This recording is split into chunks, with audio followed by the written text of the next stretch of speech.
Shalom tout le monde, on se retrouve aujourd'hui dans cette nouvelle vidéo pour parler de la paracha Vayakel, dans laquelle on peut soulever cette question, comment s'investir dans sa communauté. Donc pour les références de cette paracha, Vayakel se trouve dans le livre de Shemot, au chapitre 35 et jusqu'au chapitre 38, verset 20. Et le mot Vayakel veut dire et il assembla. Donc si on recontextualise cette paracha, on a quatre grands points qui sont abordés. Donc le premier point, c'est Moshe qui donne des instructions concernant le Shabbat. Le deuxième point, c'est sur les contributions volontaires pour la construction du Mishkan. Le troisième point, on a les personnes qui vont se charger de la construction du tabernacle, les chefs de projet, si on veut dire. Le quatrième point, on a les détails sur la construction du tabernacle et de ses différents ustensiles. Et ça prend une bonne partie de la paracha. Dans ce que j'ai cité juste avant, on a le premier point, la première chose sur laquelle la paracha commence, c'est Moshe qui rappelle l'importance d'observer le Shabbat.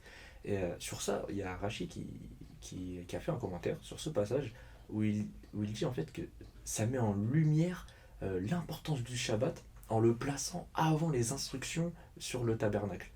Sachant que le tabernacle, euh, le Mishkan, c'est quelque chose de central, et on va le voir par la suite dans les prochaines parachutes, mais ça prouve à quel point c'est important d'observer le Shabbat, et le Shabbat passe même avant les instructions concernant le Mishkan. Maintenant, je vais parler des points qui vont faire le lien avec la question que j'ai posée au début sur comment s'investir dans sa communauté. Et bah, on va commencer par prendre la Bible pour lire au chapitre 35 de cette paracha, le verset 5.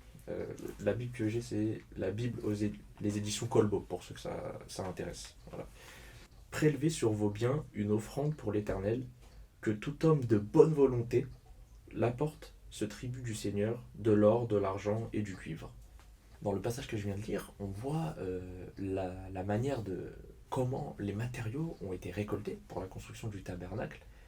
Et ce qu'on voit, c'est que ça a été collecté de manière volontaire et non obligatoire. Personne n'a été obligé de donner. En fait, ça met en valeur l'importance de donner avec générosité et l'importance de l'engagement personnel. Ça nous montre que les contributions les plus précieuses, c'est celles qui sont faites avec un cœur sincère, dévoué, un cœur qui donne avec joie, et non un cœur qui donne sous la contrainte, parce qu'il y a eu une obligation derrière. Pour appuyer ce point, il y a Rashi qui commente sur ce passage, donc chez Mode 35.5, où en fait il dit, je vais vous le lire, ça va être plus simple, en fait le fait de rendre les contributions pour le tabernacle volontaire, plutôt qu'obligatoire, ça visait à engager le cœur des individus, donc, engager le cœur de chaque membre du peuple d'Israël. Je vais vous lire un autre passage de la paracha, donc cette fois-ci c'est dans le chapitre 36 au verset 2. Moshe manda Bessalel et Oholiab, ainsi que tous les hommes de talent à qui le Seigneur avait départi un génie industriel. Quiconque se sentait digne d'entreprendre l'œuvre, capable de l'exécuter. Dans ce passage, avec l'exemple de Bessalel et Oholiab, ça illustre l'importance d'utiliser les dons que Dieu a pu mettre en nous.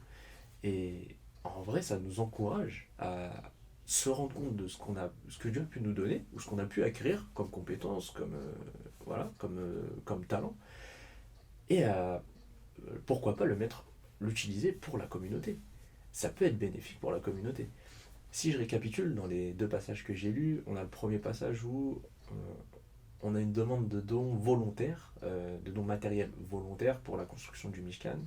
Et dans le deuxième passage, on a une demande toujours volontaire et non obligatoire de dons de talent pour la construction du Mishkan. Et du coup, on peut se poser la question, mais ça aboutit à quoi du coup? Le fait de demander de manière volontaire, ça va aboutir à quoi?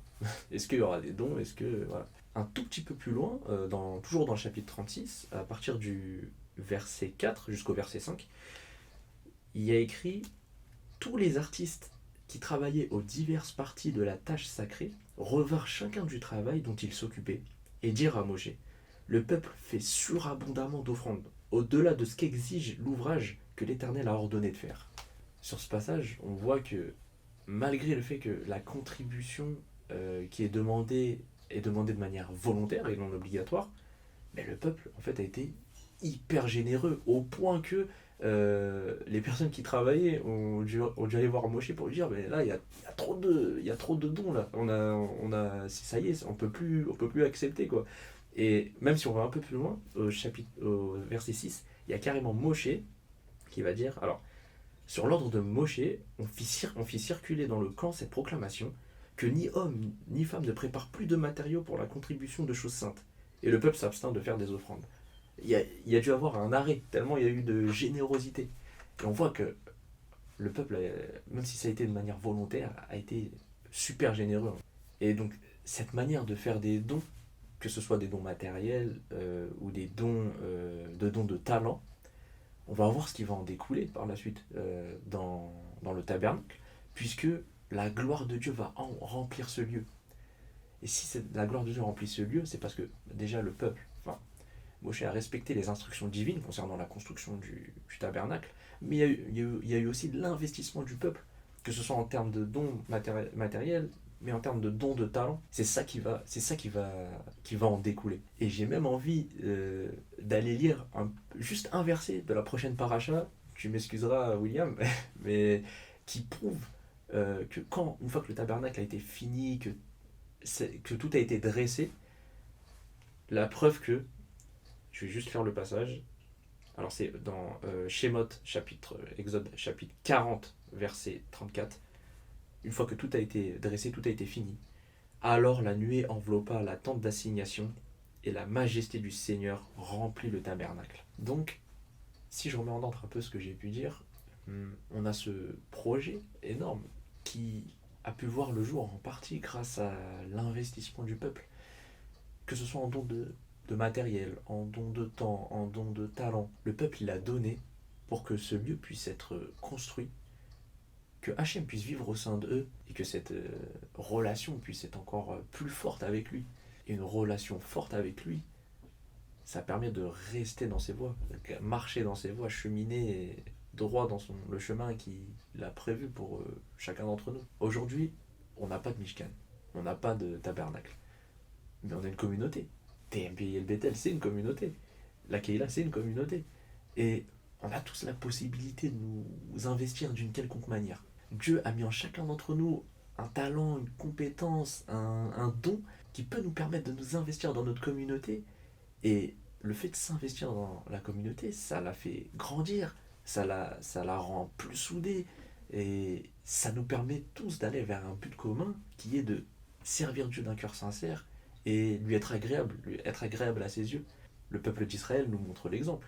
Dans cette paracha, il nous montre l'exemple de quand il y a un investissement comme ça de la communauté, à quel point ça aboutit à quelque chose de grand. Et c'est ce que j'ai lu du coup, c'est ce qu'il y a dans la prochaine paracha, dans le Shemot chapitre 34, Shemot chapitre 40, verset 34, où on voit qu'après, une fois que le tabernacle il est dressé, la gloire de Dieu remplit le lieu. Ça illustre bien comment, quand on est une communauté soudée, quand on a une communauté investie, et bah, ça peut que mener vers des grandes choses, vers Hachem. Et voilà ce qu'on peut retenir de cette paracha. Merci de m'avoir écouté et Shabbat Shalom.